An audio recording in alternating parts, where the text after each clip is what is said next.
Praise the lord. ప్రియమైన సహోదరి సహోదరులందరికీ mirror of Christ తరపు నుంచి శుభాలు. ప్రియమైనటువంటి వాళ్ళారా, మీరంతా బాగున్నారని, అలాగే ప్రతిరోజు డైలీ వాగ్దానం ద్వారా ఆదరించబడుతూ ఉన్నారని విశ్వసిస్తూ ఉన్నాము.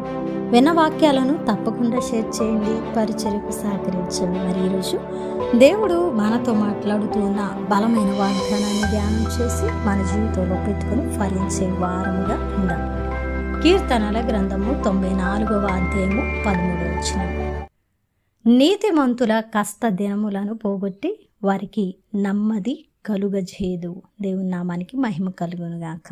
ప్రియ సహోదరి సహోదరుడా, ఈరోజు కష్ట దినములు పోవాలని, మన జీవితాలలో నెమ్మది కలగాలని దేవుని సన్నిధిలో ప్రార్థిస్తూ ఉన్నాం కదా. అయితే దేవుడు మన పట్ల శుభ వాగ్దానాన్ని చేస్తూ ఉన్నారు. ప్రియమైనటువంటి బిడ్డ, నీ కష్ట దినముల అన్నిటినీ కూడా తీసివేసి నీకు నెమ్మది కలుగజేస్తా ఉన్నాను. ఎంత మంచి మాట అండి. ఈ వాగ్దానాన్ని పట్టుకొని, ప్రభువా, నా కష్ట దినముల అన్నిటినీ తీసివేసినందుకు వందనాలు, నాకు నెమ్మదిని ఇచ్చినందుకు వందనాలు అని ఆయనను స్తుతించబద్ధులమై ఉన్నాం.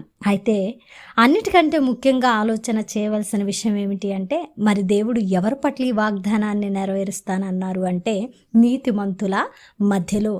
నీతిమంతులుగా ఎవరైతే ఆయన దృష్టిలో కనబడుతూ ఉన్నారో వారి కష్ట దినములను పోగొట్టి వారికి నెమ్మది కలుగజేసేటువంటి దేవుడట.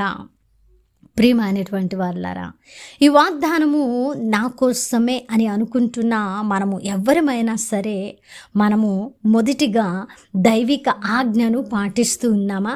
నీతిమంతుల జాబితాలో ఉన్నామా?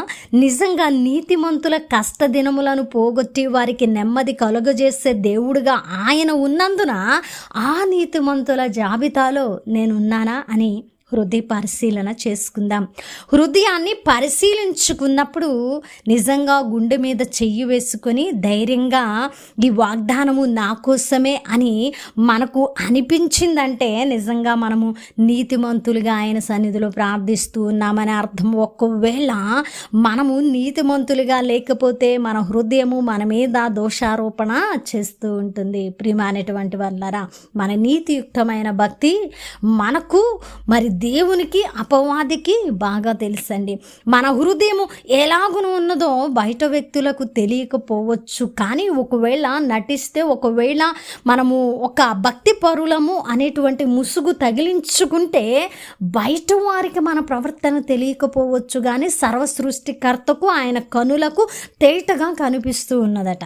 కాబట్టి ఎవరిని మోసం చేసినా దేవుని అయితే మనం మోసం చేయలేమండి. కాబట్టి ప్రియమైనటువంటి వాళ్ళారా, ఈరోజు మన కష్ట దినాలు పోవాలంటే, మనకు నెమ్మది కలగాలంటే, మన ప్రార్థనలకు జవాబులు రావాలంటే, మనం ఆత్మీయతలో గురియెద్దుకు నడవాలంటే, దేవుని చేత నడిపించబడాలంటే నీతిమంతులుగా ఉండి తీరాలి. నీతిమంతులుగా ఉన్నప్పుడు ఈ వాగ్దానం తప్పకుండా మన పట్ల నెరవేర్చేటువంటి దేవుడు మరి వాగ్దానాన్ని ఎత్తుపట్టి ప్రార్థించి ఈ వాగ్దానాన్ని స్వతంత్రించుకోవడం కోసం మనం ప్రయాసపడదాం. వినవాక్యం ఫలింపు కొరకు ప్రార్థన.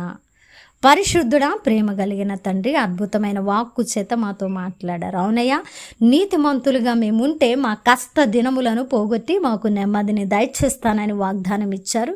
ఈ వాగ్దానాన్ని బట్టి ప్రభా, ఎవరైతే ప్రభా ధైర్యంగా ఇది నా కోసమే అని అనుకుంటూ ఉన్నారో వాటి పట్ల నెరవేర్చమని ప్రార్థిస్తూ ఉన్నానయ్యా. ఇంకా నీతియుక్తంగా ప్రార్థన చేయక భ్రమలో ఉండి ఇది మా కోసమే అనుకుంటున్న వారి పట్ల వాగ్దానము నెరవేరక వారు ప్రభా భ్రమలో ఉంటే వారిని సరిచేయమని, వారిని గద్దించమని మీ సన్నిధిలో ప్రార్థిస్తున్నాను. అలాగే ఈ పరిచర్యకు సహకరించే ప్రతి కుటుంబాన్ని దీవించండి, ఆశీర్వదించండి, బలపరచండి. ప్రభువా, చేసిన ప్రార్థనకు దీవెన జవాబిచ్చారని నమ్ముతూ ఈ ప్రార్థన నజరేయుడైన యేసుక్రీస్తు నామమున సమర్పించి అడిగి వేడుకుంటున్నాము తండ్రి. ఆమేన్. ప్రియమైన దేవుని బిడ్డలారా, వినవాక్యాన్ని తప్పకుండా షేర్ చేయండి, పరిచర్యకు సహకరించండి. దేవుని చిత్తమైతే మరలా కలుసుకుందాం. దేవుని దీవించును గాక. ఆమేన్.